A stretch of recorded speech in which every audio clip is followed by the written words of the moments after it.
Welcome to news watch. ముందుగా headlines చూద్దాం. రాష్ట్రపతిని కలిసిన బ్రహ్మానందం. ఫోన్ ట్యాపింగ్ కేసు మాజీ సీఎస్కు నోటీసులు. సర్పంచ్ ప్రమాణ స్వీకారంలో విచిత్ర పరిస్థితి. మా డిమాండ్లను ఒప్పుకున్న తర్వాతే సింగరేణి వారు మా భూములు తీసుకోవాలని ధర్నా నిర్వహించి అధికారులను అడ్డుకున్న గ్రామస్తులు.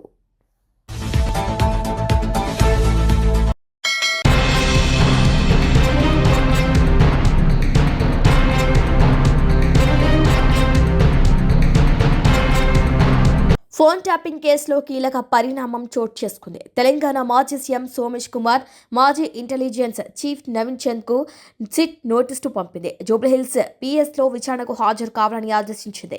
ప్రభాకర్ రావును ఎస్ఏబీ ఓఎన్డీగా ఎలా నియమించారనే అంశంతో పాటు ప్రభాకర్ రావు ఎవరెవరి నెంబర్లు ఇచ్చారనే దానిపై వీరికి అధికారులు విచారించనున్నారు.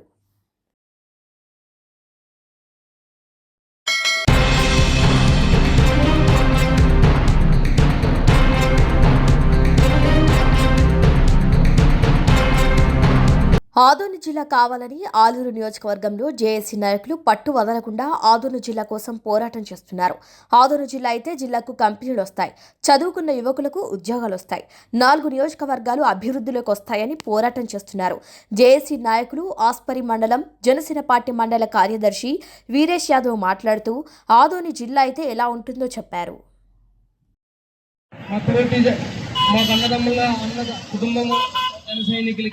మా ఐటీ కోఆర్డినేటర్ అయినటువంటి రంజిత్ కుమార్ అన్న గారికి, అలాగే మన జిల్లా వెనుకబడడానికి ఒక్క కారణం ఈరోజు చూస్తే చాలా నిరుపేద కుటుంబాలు ఉన్నాయి. ఇక్కడ మన ఆలూరు ప్రాంతంలోనైతే ఇంత భారీ ఎత్తున 150-20 కిలోమీటర్లలో పోవాలంటే జిల్లా కలెక్టర్ని కలసాలంటే అక్కడ పోయి చాలా ఇబ్బందులు పడే అవకాశాలు ఉన్నాయి. అవి ఎందుకు ఇబ్బందులు పడుతున్నారంటే ఇక్కడ ఉన్నటువంటి ఇక్కడే పొద్దున్న 6 గంటలకు బయలుదేరితే అక్కడ ఉంటాడో కలెక్టర్ గారు సమయానికి ఉండడు. వాళ్ళు ప్రజా దర్బార్ని పెడతారు. ఆ ప్రజా దర్బార్లో వేలకు మంది పోయితారు, బస్సులు లేక ఇబ్బందులు పడి రోడ్డు మీద పడుకొని వాళ్ళు ఎన్నో ఇబ్బందులు పడతారు. అదే మనకు అందుబాటులో 25 కిలోమీటర్లో ఉన్నటువంటి ఆదోని జిల్లాను చేస్తే, అలాగే పశ్చిమ ప్రాంతం అయినటువంటి మన అత్యంత వెనుకబడినటువంటి ఆలూరుని మన రెవెన్యూ డివిజన్ చేస్తే ఖచ్చితంగా ఇక్కడ ప్రజలకి ఎంతో కొంత న్యాయం జరుగుతుంది. అలాగే చదువుకోవడానికి పోవడానికి పిల్లలకు కూడా ఇబ్బంది ఎంత ఉంది జిల్లాకు పోవాలంటే. అదే ఇక్కడే మన ఆదోని డివిజన్ చేస్తే ఖచ్చితంగా మరి ఎంతో మంది ఈ రోజు వలసలకు వెళ్ళిపోయినా కూడా వలసలు ఆగడం లేదు. ఎంతమంది రాజకీయ వ్యవస్థలు మారినా మన ఆలూరు మాత్రం వెనకబడిన తరం ఉంది. ఇదే ఉద్యమంలో ఖచ్చితంగా 5 నియోజకవర్గాల్లో మండల కేంద్రాల్లో ఖచ్చితంగా భారీ ఎత్తున అన్ని బంద్కు పిలుపునిస్తే రాబోయే రోజుల్లో ఖచ్చితంగా మనం జిల్లాను అనేది సాధించాలి. ఈ జిల్లా అనేది అత్యంత వెనుకబడిన ప్రాంతంలో మన ఆలూరుని మన రెవెన్యూ డివిజన్ గా చేస్తే ఖచ్చితంగా ప్రజలకు అందుబాటులో అందరూ ఉంటారు. ఇక్కడే నియోజకవర్గాలు కూడా అభివృద్ధి జరుగుతాయి. ఖచ్చితంగా మనకు అవకాశం ఉన్నంత వరకు మన జిల్లా నాయకులు, మన జనసేన పార్టీ తరఫున జిల్లా నాయకులకి అయితేనేమింది ఖచ్చితంగా మన ఆలూరు నుండి ఖచ్చితంగా ఈరోజు జనసేన పార్టీకి డిప్యూటీ సీఎం ఆఫీస్ కి ఖచ్చితంగా 3 పేజీలు ఖచ్చితంగా పంపించాల్సిందే అన్నాను. పొద్దున్న అన్నకు చెప్పినాము. ఖచ్చితంగా మీరు దీక్షలో 9 రోజుల సమయంలో వాళ్ళకి మనం మద్దతుగా నిలబడితే ఖచ్చితంగా మనం కూడా రాజకీయ పార్టీలకి ఈరోజు ప్రజలకి న్యాయం జరుగుతుందంటే మనం కూడా ప్రజల పక్షాన ఉండాల. అటువంటిది ఈరోజు మనం ఖచ్చితంగా డిప్యూటీ సీఎంకి ఖచ్చితంగా వెళ్ళాలి. మనం ఖచ్చితంగా అదోని సెకండ్ బొంబాయి అని పేరుకి మాత్రమే ఉంది, కానీ జిల్లా చేస్తే మనకి చాలా సంతోషంగా ఉంటుంది. ఉన్నటువంటి ప్రజలు కూడా ఎంతో కొంత లబ్ధి పొందుతారు. మరి యువకులు కూడా హాస్పిటల్కి పోవాలంటే మన జిల్లాలో దాదాపు ఇక్కడ నుంచి అక్కడ పోయే కల్లా అక్కడ సరైన డాక్టర్లు విద్యా వ్యవస్థ దొరకదు. అక్కడి నుంచి పోయి మరి హైదరాబాద్ కన్నా హాస్పిటల్కి పోతారు. మధ్యలోనే రోడ్డు పైనే ప్రాణాలు పోయే అవకాశం ఉంది. ఖచ్చితంగా మన సెకండ్ బొమ్మాయిని జిల్లా చేస్తే మనకి అందుబాటులో జిల్లా హాస్పిటల్ ఉంటాయి, ఎస్పీలు ఉంటాయి, కలెక్టర్లు ఉంటారు. ఇక్కడే మనకి ఖచ్చితంగా అభివృద్ధి ఎంతో కొంత ప్రజలకు న్యాయం జరుగుతుంది. 5 నియోజకవర్గాల్లో రాబోయే రోజుల్లో భారీ ఎత్తున ఇటువంటి చేస్తే చాలా మనకు సంతోషంగా ఉంటుంది. మన జిల్లా అయితే రేపు మన ఫ్యూచర్ లో మనకు ఆదోనిలో జిల్లా ఉందని మన పిల్లల భవిష్యత్తు కూడా చెప్పుకోవడానికి ఉంది. ఇప్పటికే చాలా వెనకబడి ప్రాంతం. ఈ అవకాశం ఇచ్చిన మన ఎంఆర్పిఎస్ నాయకులకి, జేఎస్పీ నాయకులకి, మా జన సైనికులకి, మా పెద్దలకి అందరికీ నమస్కారం.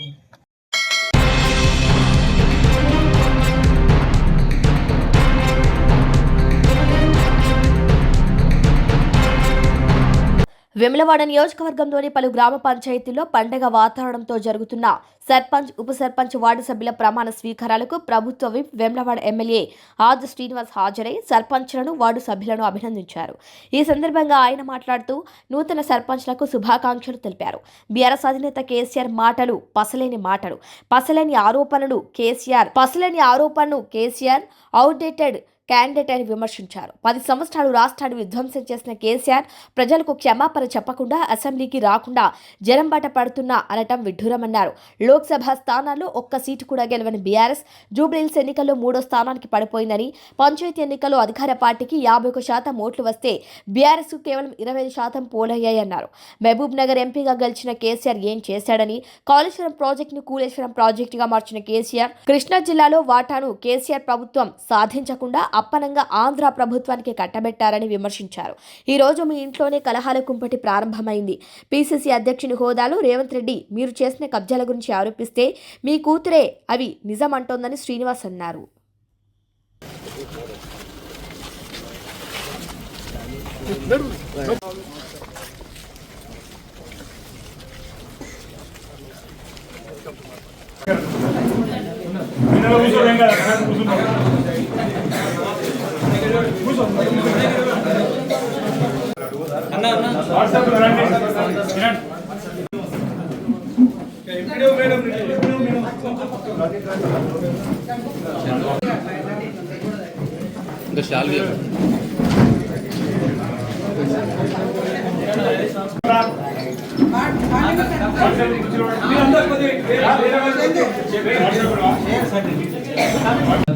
సర్పంచ్నైనా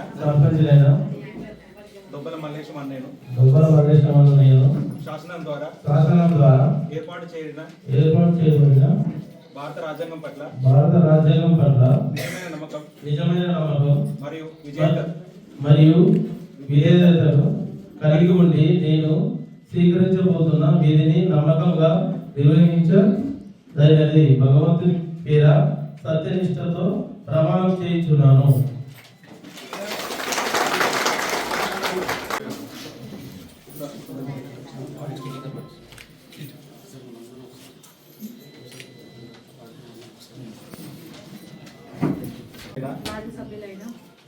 రుద్రవేణి జ్యోతి అను నేను శాసనం ద్వారా ఏర్పాటు చేయబడిన భారత రాజ్యాంగం పట్ల నిజమైన నమ్మకం మరియు విధేయత కలిగి ఉండి నేను స్వీకరించబోతున్న విధిని నమ్మకంగా నిర్వహించదని భగవంతుని పేర సత్యనిష్టతో ప్రమాణం చేయుచున్నాను.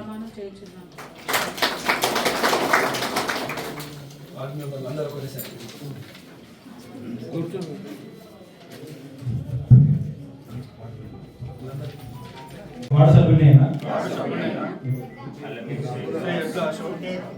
అను నేను శాసనం ద్వారా ఏర్పాటు చేయబడిన భారత రాజ్యాంగం పట్ల నిజమైన నమ్మకం మరియు విధేయత కలిగి ఉండి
చిన్న చిన్న జరు అప్పలు వస్తలేదు సార్ ఇంకా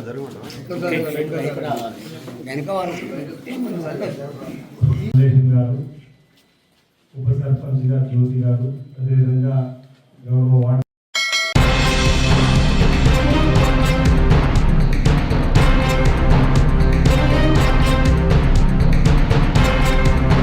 పెద్దపల్లి జిల్లా రామగిరిలో బుధవారంపేట గ్రామస్తులు తమ గ్రామాన్ని స్వాధీనం చేసుకున్న తర్వాతే తమ వ్యవసాయ భూములు తీసుకోవాలని డిమాండ్ చేస్తూ పెద్దపల్లి మంతని ప్రధాన రహదారిపై ధర్నా చేపట్టి అధికారులను అడ్డుకున్నారు. ఈ సందర్భంగా గ్రామస్తులు మాట్లాడుతూ సింగరేణి సంస్థ వారు RG3OC2 విస్తరణలో భాగంగా 2012లో 708 ఎకరాల భూమికి అవార్డు పాస్ చేశారని తెలిపారు. కానీ గత 2 సంవత్సరాల క్రితం సింగరేణి అధికారులు ఆ భూములకు వద్దని అవార్డు రద్దు చేయడంతో మేము 8 సంవత్సరాలు రైతు బంధు, రైతు బీమా ఇలాంటి పథకాలకు నోచుకోలేదని ఆవేదన వ్యక్తం చేశారు. మళ్ళీ తిరిగి ఇప్పుడు సింగరేణి వారు 532 ఎకరాల భూమికి అవార్డు పాస్ చేసి ఈ రోజు తమ గ్రామంలోని కొన్ని ఇండ్లకు నెంబర్లు వేస్తూ తన గ్రామాన్ని నిర్వీర్యం చేయడానికి వచ్చారని, గ్రామస్తులందరూ సింగరేణి రెవెన్యూ అధికారులను అడ్డుకున్నారని తెలిపారు. సింగరేణి అధికారులు ముందు బుధవారంపేట గ్రామాన్ని స్వాధీనం చేసుకుని తమ వ్యవసాయ భూములను తీసుకోవాలని డిమాండ్ చేస్తూ ధర్నా నిర్వహించారు. బుధవారంపేట గ్రామాన్ని సింగరేణి వాళ్ళు ఇంకా ఏమో చేయాలని చెప్పి రోజు రోజు కవ్వింపు చర్యలు చేస్తారు. మొన్న కొంత భాగానికి నెంబరింగ్ వేస్తా అని చెప్పి వస్తే గ్రామస్తులు అందరూ కలిసి తిప్పి పంపించడం జరిగింది. మళ్ళీ ఈ రోజు కూడా రెవెన్యూ సిబ్బంది సింగరేణి వాళ్ళు వచ్చి నెంబరింగ్ చేస్తామని చెప్పి మళ్ళీ వచ్చారు. మా గ్రామానికి సంబంధించి బుధవారపేట గ్రామం గత 15 సంవత్సరాల నుంచి ఇబ్బంది పడుతున్నాం. మా భూములు పోయినా కూడా ఇన్ని సంవత్సరాలు కోట్ల నుండి తిరిగి 708 ఎకరాల కోసం తిరిగి మళ్ళీ తీసుకొచ్చుకున్నాం. పైసలు మాయ ఖర్చు పెట్టుకొని ఇన్ని రోజులు రైతు బంధు, రైతు బీమా ఇలాంటివి లేకుండా చాలా ఇబ్బందులు పడి మొన్న భూములు తీసుకొచ్చుకుంటే మళ్ళీ ఉన్న భూములను మాకు కొంతమందికి ఇంకా పట్టాలు కూడా కాలే, మళ్ళీ రిటర్న్ బ్యాక్ తీసుకుంటాం కానీ విలేజ్ తీసుకోము, ఓన్లీ భూములు తీసుకుంటామని చెప్పి కవ్వింపు చర్యలు సింగరేణి వాళ్ళు పూనుకుంటారు. మేము ప్రాణ త్యాగాలకైనా సిద్ధమే. బుధవారంపేట గ్రామానికి సంబంధించి 15 సంవత్సరాల నుంచి ఇబ్బంది పడుతున్నాం. ఈరోజు మా భూములు, వ్యవసాయ భూములను తీసుకొని ఊరు మీద మట్టి పోస్తామంటే ఎట్టి పరిస్థితులలో మేము ఊకోము. ఈరోజు ఒక రోజు అయిపోయింది, రెండో రోజు ఇంత ఉద్యమం స్టార్ట్ అయింది. మళ్ళీ మమ్మల్ని కవ్వింపు చర్యలు చేస్తే మాత్రం ఇలాంటి త్యాగాలకైనా మా బుధవారంపేట గ్రామస్తులు సిద్ధంగా ఉంటారు. దయచేసి కలెక్టర్ గారు కానీ, రెవెన్యూ వారు కానీ, సింగరేణి వారు కానీ మాకు న్యాయం చేసే విధంగా చూడండి తప్ప ఎప్పటికిక్కడికి నెంబర్లు వేయడానికి పంపించి మమ్మల్ని ఇబ్బంది పెట్టద్దు.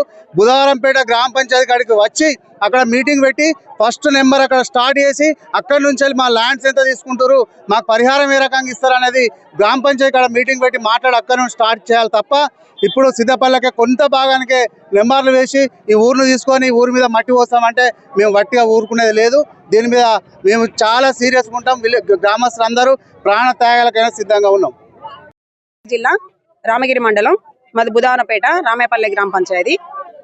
మాకు ఇక్కడ అన్యాయం జరుగుతుంది. ఇక్కడ సింగరేణి వ్యవస్థ రెవెన్యూ వచ్చి మాకు అక్రమంగా నెంబర్లు వేసి మేము అనుకున్న నిబంధనని ఒప్పుకోకుండా, డిమాండ్ ఒప్పుకోకుండా వాళ్ళు వచ్చి మాకు అన్యాయం చేయాలని చూస్తున్నారు. మేము కోరుకునేది ఏంటంటే రెవెన్యూకు కానీ, సింగరేణి వ్యవస్థకు కానీ మేము కోరుకునేది ఏంటంటే మాకంటూ మేము పునరావాసం కింద మేము కష్టం చేసుకొని మాకంటూ జాబులు లేవు, ఏవి లేవు. మేము బురద తిని బతికటోళ్ళం. మాకంటూ కొన్ని డిమాండ్స్ ఉంటాయి. ఎందుకంటే మా పట్టా భూములు కాబట్టి, మా ఇండ్లు కాబట్టి, మేము కష్టపడి కట్టుకున్న ఇండ్లకు మాకంటూ ఒక డిమాండ్ మేము పెట్టుకున్నాం. ఎందుకంటే పునరావాసం కింద మాకు మళ్ళీ ల్యాండ్ ఈక్వేషన్ అని ల్యాండ్ కావాలి, మాకు ఇంటికి ఒక పిల్లగాని జాబ్ కావాలి. మాకు ఎకరం భూమికి ఇప్పుడు 30 లక్షలైనా మాకు ఎకరం భూమికి దొరుకుతలేదు. మినిమం 30 లక్షలు 40 లక్షల దాకా మా భూమికి డిమాండ్ ఒప్పుకోవాలి. అలా ఒప్పుకొని అదైనా ఏ గెజెట్ ప్రకారం, ఏ సర్వే నెంబర్ల ఈ మా గ్రామ పంచాయతీలో ఒక 70% మాకు 70% మంది మాకు సంతకాలు పెట్టి ఒక తీర్మానం బుక్ ఏర్పాటు చేసుకొని మా గ్రామ పంచాయతీలో మేము మర్యాద పూర్వకంగా కూర్చుండి మేము అన్న డిమాండ్లకు ఈ రెవెన్యూ కానీ, సింగరేణి వ్యవస్థ కానీ ఒప్పుకుంటే అప్పుడు మేము వాళ్ళకి సహకరిస్తామండి.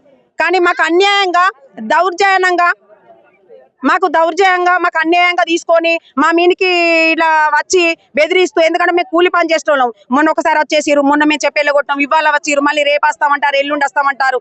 ప్రతిరోజు మేము కూలి పని చేసుకుంటాం కదా, మేము ఉండలేం కదా. అదేదో మేము అనుకున్న డిమాండ్లకు ఒప్పుకొని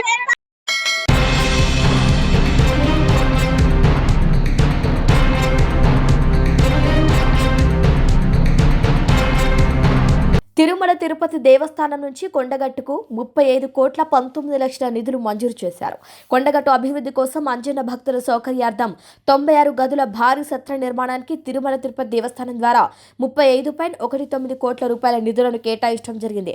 ఆంధ్రప్రదేశ్ ఉప ముఖ్యమంత్రి పవన్ కళ్యాణ్ చేసిన సిఫార్సు మేరకు ఈ నిధులు మంజూరు కావడం తెలంగాణ ప్రజలు ఆనందాన్ని వ్యక్తం చేస్తున్నారు.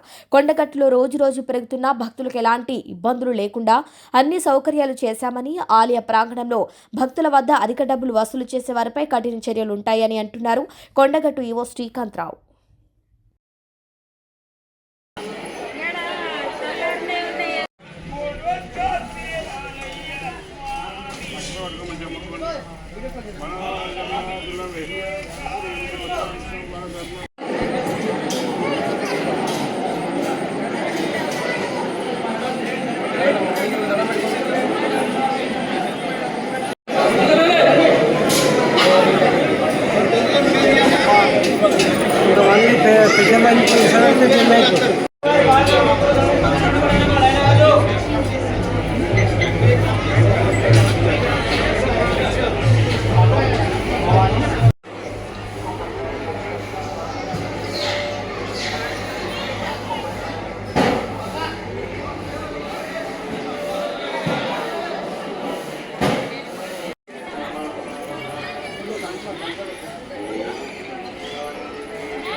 మహబూబాబాద్ జిల్లా గూడూరు మండలం దామరవంచలో పోటీ చేసిన వారిలో ఇద్దరు గెలిచినట్టుగా ధృవీకరణ పత్రాలు ఇచ్చారు అధికారులు. దీంతో ప్రమాణ స్వీకారానికి ఏర్పాటు చేసుకున్నారు ఇద్దరు అభ్యర్థులు. మొదటగా బీఆర్ఎస్ బలపరిచిన అభ్యర్థి స్వాతి 3 ఓట్ల తేడాతో గెలిచినట్టు ప్రకటించి ధృవీకరణ పత్రం అందజేశారు. అరగంట తర్వాత కాంగ్రెస్ బలపరిచిన అభ్యర్థి సుజాతను 1 ఓటు తేడాతో విజయం సాధించినట్లు మరోసారి ప్రకటించి ధృవీకరణ పత్రం అందజేశారు. ప్రమాణ స్వీకారానికి బంధువులను ఆహ్వానించారు ఇద్దరు అభ్యర్థులు. అధికారులకు తలనొప్పిగా మారింది ఈ సంఘటన.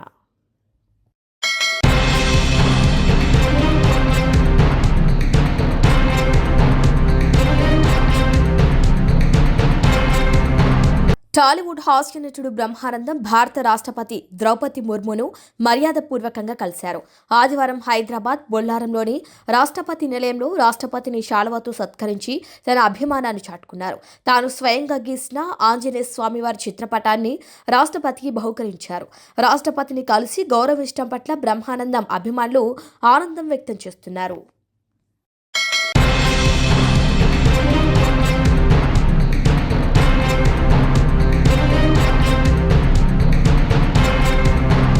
జహీరాబాద్ నియోజకవర్గంలో కాశీపూర్ గ్రామ పంచాయతీ పరిధిలో గ్రామ ప్రజల ఆశీర్వాదాలతో సర్పంచ్గా ఎన్నికైనటువంటి బి రవి తెలిపారు. గ్రామ ప్రజలు తనపై ఉంచిన నమ్మకాన్ని ఎప్పటికీ వమ్ము చేయకుండా 24 గంటలు ప్రజలకు అందుబాటులో ఉంటూ గ్రామ అభివృద్ధికి నిరంతరం కృషి చేస్తానని ఆయన స్పష్టం చేశారు. గ్రామంలో తాగునీరు, రోడ్లు, పారిశుద్ధ్యం, విద్యుత్, డ్రైనేజీ వంటి మౌలిక వసతుల అభివృద్ధితో పాటు ప్రభుత్వ సంక్షేమ పథకాలు అర్హులైన ప్రతి ఒక్కరికి అందేలా చర్యలు తీసుకుంటారని తెలిపారు. గ్రామంలో ఐక్యతతో కూడిన పాలన కొనసాగిస్తారని పేర్కొన్నారు. గ్రామ ప్రజల ఆకాంక్షలకు అనుగుణంగా ప్రజాప్రతినిధులు పనిచేయాలని సూచించారు. నూతన సర్పంచ్ బి రవి శుభాకాంక్షలు తెలిపారు. నమస్కారాలు. నన్ను గెలిపించడానికి పెద్దలు చిన్నలు అందరూ కష్టపడి నన్ను గెలిపించినందుకు నాకు హృదయపూర్వకంగా కృతజ్ఞతలు. ఊరి సేవలకు మేము ఏ సమస్య ఉన్నా ఏ సమస్యను ముందుకొచ్చి ప్రాబ్లం అనేది సాల్వ్ చేస్తాము. అలాగే ఆల్ పార్టీ కూడా అందరికీ ఆల్ పార్టీ పెద్ద మనుషులకు కూడా నాకు ముందుండి నడిపించాలి. నా తరపున నేను నాకు ముందు నడిపించాలని కోరుతున్నాను. ఏ సమస్య ఉన్నా పెద్ద మనుషుల సలహాలు అవి ఏది ఉన్నా నాకు కంపల్సరీ తీసుకొని ముందుకెళ్తాను. నేను ఆల్ పార్టీ కూడా పెద్ద మనుషులు సపోర్ట్ చేయాలి మనకు. ప్రతి పార్టీ పెద్దలు నా వెనక ఉంచి పార్టీ పెద్దలు నా వెనక ఉండి సలహాలు కంపల్సరీ ఊరిని ఊరి అభివృద్ధి కోసము సలహాలు ఇవ్వాలని కోరుతున్నాను. అలాగే ఏ సమస్య ఉన్నా ఊరి పెద్ద మనుషుల నిర్ణయం తీసుకొని అయినందున అందరికీ క్రిస్మస్ పండుగ శుభాకాంక్షలు.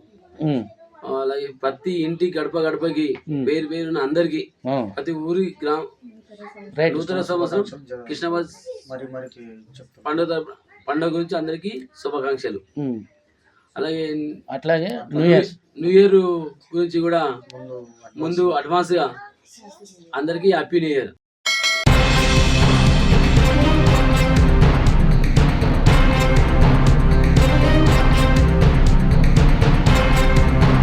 సంగారెడ్డి జిల్లా జహీరాబాద్ నియోజకవర్గంలో హోతీ గ్రామం పంచాయతీ పరిధిలో గత 10 సంవత్సరాలుగా ఎంపీటీసీ సొసైటీ చైర్మన్గా సేవలందిస్తున్నట్లు నూతన సర్పంచ్ రచన తెలిపారు. ఇటీవల జరిగిన గ్రామ పంచాయతీ ఎన్నికల్లో గ్రామ ప్రజలు తనను ఆశీర్వదించి గెలిపించారని ఆయన పేర్కొన్నారు. గ్రామ ప్రజలు తనపై ఉంచిన నమ్మకాన్ని ఎప్పటికీ వమ్ము చేయకుండా 24 గంటలు ప్రజలకు అందుబాటులో ఉంటూ గ్రామ సర్వతోముఖాభివృద్ధికి కృషి చేస్తారని స్పష్టం చేశారు. తాగునీరు, డ్రైనేజీ, రోడ్లు, పారిశుద్ధ్యం, విద్యుత్ వంటి మౌలిక వసతుల అభివృద్ధికి ప్రాధాన్యత ఇస్తామని తెలిపారు. అలాగే ప్రభుత్వం సంక్షేమ పథకాలు అర్హులైన ప్రతి ఒక్కరికి అందేలా కృషి చేస్తూ గ్రామంలో ఐక్యతతో కూడిన పాలన కొనసాగిస్తారని సర్పంచ్ రచన పేర్కొన్నారు. అందరికీ నమస్తే. ముఖ్యంగా మా ఓటీపీ ప్రజలకు మరి కార్యకర్తలకు మరి బీఆర్ఎస్ కార్యకర్తలకు అన్నదమ్ములకు అక్కజెల్లెళ్లకు మరొకసారి ధన్యవాదాలు. మరి నిన్నటి రోజున మరి 14 తారీఖు రోజున ఏదైతే మరి ఎలక్షన్ మరి సర్పంచ్ ఎలక్షన్ జరిగిందో అందులో మరి ప్రతి ఒక్కరు కూడా మరి కులము మతము ఏ తేడా లేకుండా మరి నన్ను ఆశీర్వదించినందుకు మరి ధన్యవాదాలు. అందులో భాగంగా నన్ను నమ్ముకొని ఏ విధంగా అయితే మీరు ఓట్లు ఇప్పించి నన్ను ఆశీర్వదించినలే మరి అదేవిధంగా మరి రేపు మరి పొద్దున అంటే 22 తారీఖు పొద్దున 10 గంటలకు మరి ప్రమాణ స్వీకారం ఉంటుంది. నన్ను కూడా మరి ఆశీర్వదించి మరి మంచి పాలన అందించాలని కూడా మరి అందరూ కూడా నా గురించి మరి ప్రార్థించండి. అందులో భాగంగా ఏదైతే మరి మీరు అనుకున్నారో అదే విధంగా నన్ను గెలిపించి ఈ రోజున మరి నన్ను ఒక వ్యక్తిగా కాకుండా ఒక శక్తిగా చూస్తున్నారో మరి అందరు కూడా మరొకసారి ధన్యవాదాలు తెలుపుతుంటున్నాను. మరి ఈ యొక్క సందేశాన్ని మరి ఎందుకు ఇస్తున్నానంటే రేపు ఏదైతే మరి ఇప్పుడు జనవరి 1 కానీ క్రిస్టమస్ కానివ్వండి అందరికి కూడా మరి నూతన మరి పండుగ మరి నూతన సంవత్సర శుభాకాంక్షలు తెలుపుకుంటూ మరి ఈ యొక్క నేను మనవి చేస్తున్నాను. నిందలు చేస్తారు తప్ప వేరేది కూడా లేదు. ఖచ్చితంగా నేను ఈ గ్రామంలో ఏ సమస్య ఉన్నా ఏ చిన్నదైనా ఒక పెద్దదైనా నేను అందుబాటులో ఉండి ప్రతి ఒక్కరు కూడా న్యాయం చేస్తానని నేను ఈ యొక్క ఛానల్ ద్వారా ఈ యొక్క మరి గ్రామస్తులకు తెలుపుతున్నాను. మరీ ముఖ్యంగా మరి రేపు జరగబోయే మరి క్రిస్టమస్ మరి నూతన సంవత్సరం శుభాకాంక్షలు అందరూ కూడా తెలియజేస్తూ మనవి చేస్తున్నాను. Thank you.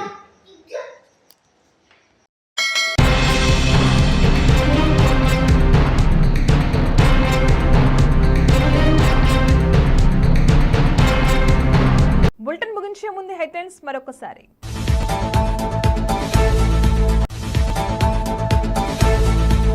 రాష్ట్రపతిని కలిసిన బ్రహ్మానందం. ఫోన్ ట్యాపింగ్ కేసు మాజీ సీఎస్కు నోటీసులు. సర్పంచ్ ప్రమాణ స్వీకారంలో విచిత్ర పరిస్థితి. మా డిమాండ్లను ఒప్పుకున్న తర్వాతే సింగరేణి వారు మా భూములు తీసుకోవాలని ధర్నా నిర్వహించి అధికారులను అడ్డుకున్న గ్రామస్తులు.